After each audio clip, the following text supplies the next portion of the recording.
बल्कि मैं आपको एक वाक़या सुनाता हूँ। मुझे एक वाक़या याद आया आज। हदीस पढ़ रहे थे, किताबुन निकाह मुझे आज भी याद है। तो हमारे जो उस्ताद हैं ना, उन्होंने हमें एक वाक़या सुनाया था। वो वाक़या क्या था? वो कहते हैं कि हुआ ये कहते हैं कि एक दफ़ा ना, ये जो इंडिया पाकिस्तान की जब जंग हो रही थी, यानी सॉरी जंग तो नहीं, सॉरी जब ये पार्टीशन का मामला था, तो उस वक्त आपको पता है कि बहुत ज़्यादा जो है खाना जंगी शुरू हो गई थी एकदम। तो हुआ ये कि एक मुसलमान फैमिली की एक लड़की थी, तो शी वॉज स्ट्रैंडेड। वो घर वगैरह उसका ऑक्यूपाई कर लिया गया और वो अपनी फैमिली के साथ they were trying to actually get out of the country and they were trying to migrate. तो हुआ ये कि वो किसी वजह से वो जुदा हो गई, अलहदा हो गई अपनी फैमिली से। अकेली नौजवान लड़की थी, खूबसूरत लड़की थी, काफ़ी मुसलमान थी।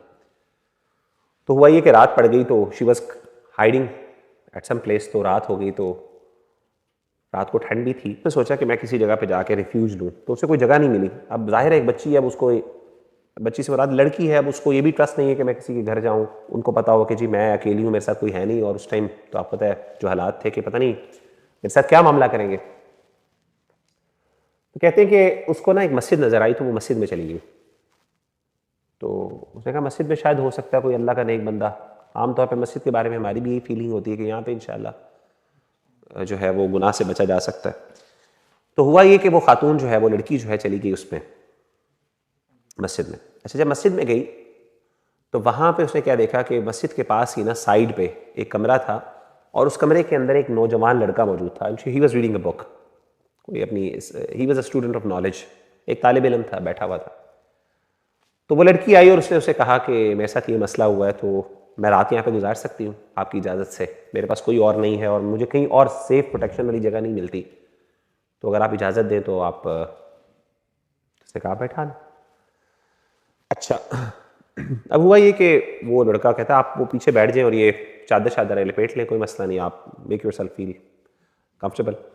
और वो खातून बैठ गई, डर के, बच्ची भी थी, यंग भी थी। अब वो लड़का भी नौजवान था और वो कहते हैं कि वो हमारे उस्ताद बताते हैं कि उसने ना एक वो मोमबत्ती चलाई हुई थी और मोमबत्ती के चलाने के साथ ना ही वॉज जस्ट रीडिंग। तो कहते हैं कि उसने एक दो दफ़ा ना उसको देखा है लड़की को। अब इमेजिन करें कि अंधेरा रूम है, रात का कमरा है, कोई बेचारी लावारिस है, कोई उसको प्रोटेक्ट करने वाला नहीं, कोई देखने वाला नहीं। और इन हालात के अंदर कौन बंदा जो इस तरह की चीज़ों के बारे में परवाह करेगा?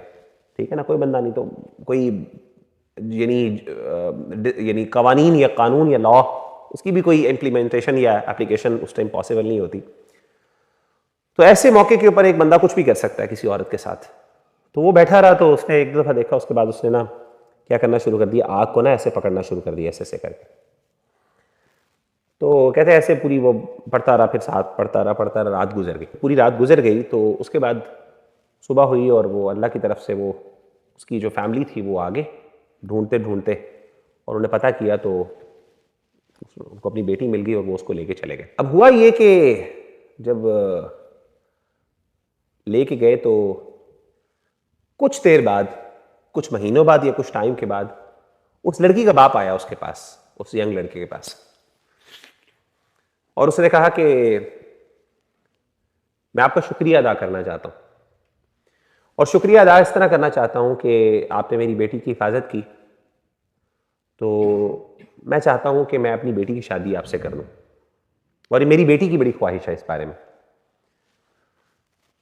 तो वो बड़ा खुश हुआ, उसने कहा जी बिल्कुल, वो लड़की बड़ी खूबसूरत थी, अच्छी फैमिली से भी उसका ताल्लुक था, तो वो उसने कबूल कर लिया और उनका निकाह हो गया। तो जब निकाह हुआ तो जब वो अपनी बीवी के पास गया तो उसकी बीवी ने उससे पूछा, बड़ी खुशी हुई दोनों को आपस में शादी करके। तो उसकी लड़की ने, उसकी जो लड़की थी, यंग लड़की थी, जो उसकी वाइफ थी, उससे पूछा कि रात को मैंने आपको देखा था, आपने मुझे एक दो दफ़ा देखा, और उसके बाद आपने आग पे अपनी उंगलियां गर्म की थी या उसको पकड़ा था, तो वो क्यों किया था आपने? और मैं बड़ी मुतासिर हुई थी कि आपने पूरी रात जो है उसके बाद से मुझे दोबारा नहीं देखा, और पूरी रात आपने अपनी नज़रों की हिफाजत की, हालांकि मैं अकेली थी, आई वॉज वल्नरेबल। तो उन्होंने कहा कि जब मैंने आपकी तरफ देखा और आपकी खूबसूरती से मैं इतना मुतासिर हुआ कि मेरे दिल में बहुत गुनाह की जो है ना वो चाहत बढ़ी, टू दी एक्सटेंट कि मुझे लगा कि शायद मैं बर्दाश्त नहीं कर सकूंगा, मैं कंट्रोल नहीं कर सकूंगा, पूरी रात को ना गुजार नहीं सकूंगा।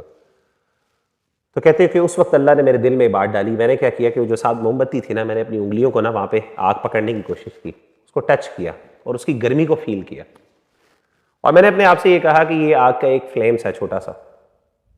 इमेजिन करो कि कल को अल्लाह ताला इस गुनाह की वजह से तुम्हें जहन्नुम में फेंक दे और तुम्हें हमेशा हमेशा इस आग में रहना पड़े, इससे बढ़ के आग है।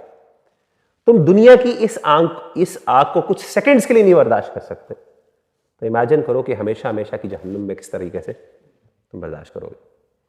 तो कहते हैं कि अल्लाह ताला ने शायद, और कहते हैं उसी चीज की वजह से जब मैंने देखा था तो मुझे फिर उस टाइम इतना खौफ आया अल्लाह से कि वो जो गुनाह का जो था ना, एक जो चाहत थी वो मेरे ज़हन से निकल गई। तो अच्छा, वो लड़की जो थी उसने जो उससे शादी की थी वो भी इस चीज़ से मुतासिर होकर की थी, हया से। तो हमारे उस्ताद ने फिर ना एक हदीस सुनाई हमें इसके बाद, और वो हदीस ये है कि आप सल्लल्लाहु अलैहि वसल्लम ने फरमाया, मन तरक शैअन लिल्लाहि, वो बंदा जिसने अल्लाह के लिए किसी चीज़ को छोड़ा, अल्लाह के लिए किसी चीज़ को छोड़ा, हालांकि वो चीज़ उसको बहुत पसंद है, वो उसके बगैर रह नहीं सकता, अव्वदहुल्लाहु खैरम मिन, अल्लाह ताला उसको ज़रूर उससे बेहतर कोई चीज़ अता करते, या तो वो अता करते या उसे बेहतर अता करते। तो आप इमेजिन करें कि उस बंदे ने अल्लाह से डरते हुए उस चीज़ को छोड़ा, और ये सोचते हुए नहीं कि पता नहीं मुझे कल को मिलेगी कि नहीं मिलेगी, लेकिन अल्लाह ने ना सिर्फ वो लड़की भी उसको दे दी हलाल वे में, हलाल तरीके में, और उसके लिए कितना बड़ा अजर अल्लाह ने रखा, इतने बड़े गुनाह से अल्लाह ने उसको बचा लिया, और कितना बड़ा वो वलीउल्लाह होगा, आप इमेजिन करें कि जिसने अपने आप को इस तरीके से रोका। आपको पता है वो एक और वो वाक़या आपने सुना है, वो जो 3 बंदे जो गार के अंदर फंस गए थे, नबी सल्लल्लाहु अलैहि वसल्लम ने वाक़या सुनाया। वो गार में जो फंसे थे 3, आसमान से बारिश हुई, तूफान आ गया, और तूफान की वजह से वो पत्थर जो है वो गार के मुंह पर आ गया। तो उन्होंने कहा कि कोई ऐसी दुआ करते हैं कि जिसका वसीला दे के हम अल्लाह ताला से मांगते हैं कि अल्लाह हमें इस गुनाह से, इस मुश्किल से निकाल दे। तो उनमें से एक नौजवान ने क्या दुआ मांगी थी आपको पता है? उसने नौजवान ने दुआ मांगी थी, उसने कहा था कि ए अल्लाह, तुझे पता है कि मुझे अपनी कज़न थी उससे बहुत मोहब्बत थी। ये कज़न वाली बात आ गई, मुझे अपनी कज़न से बहुत मोहब्बत थी। तो कहा कि अल्लाह, मैं चाहता था कि उसके साथ अपना कोई रिलेशन रखूं। तो वो अल्लाह से डरने वाली खातून थी, तो वो अपनी हया की हिफाजत करने वाली थी। तो एक दफ़ा क्या हुआ कि मजबूरी की वजह से वो इतनी मजबूर हो गई, फाइनेंशियल नीड की वजह से, कि वो उसके पास आई और इसने उसे कहा कि तुम ऐसा करो, मेरी फाइनेंशियली कुछ मदद कर दो। तो कहता है कि अल्लाह मुझे मौका मिल दो,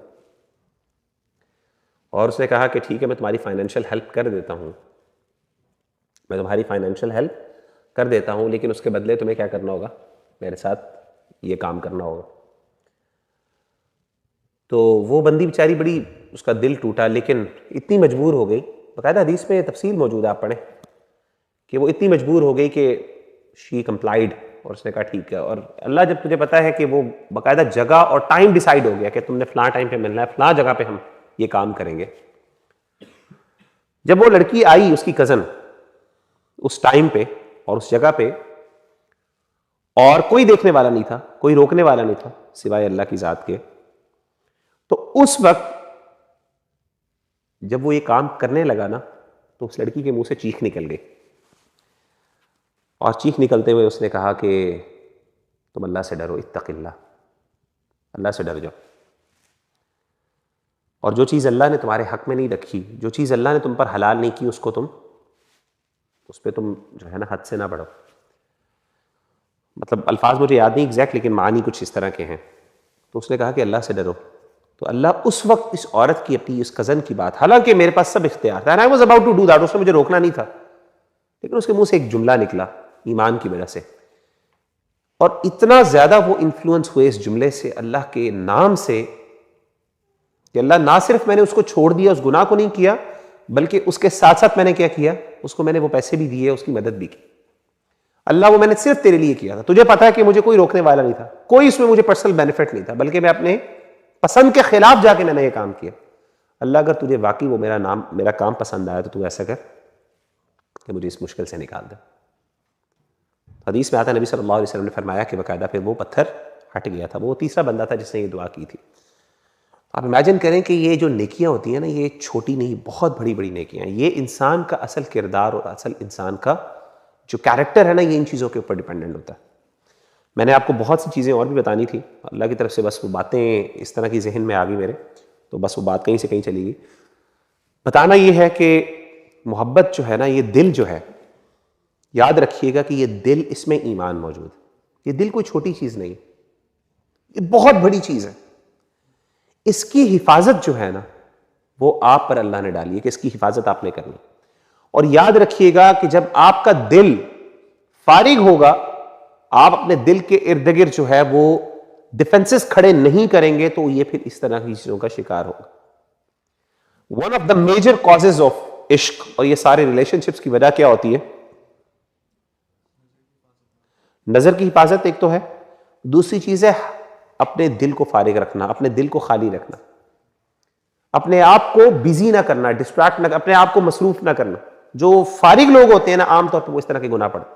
इमाम ने क़य्यिम रहमहुल्लाह कहते हैं, अल इश्क हरकत क़ल्बिन फारिग। इश्क जो है ये एक फारिग दिल की काम, उसकी अमल। आखिरी बात करके बात खत्म करता हूं।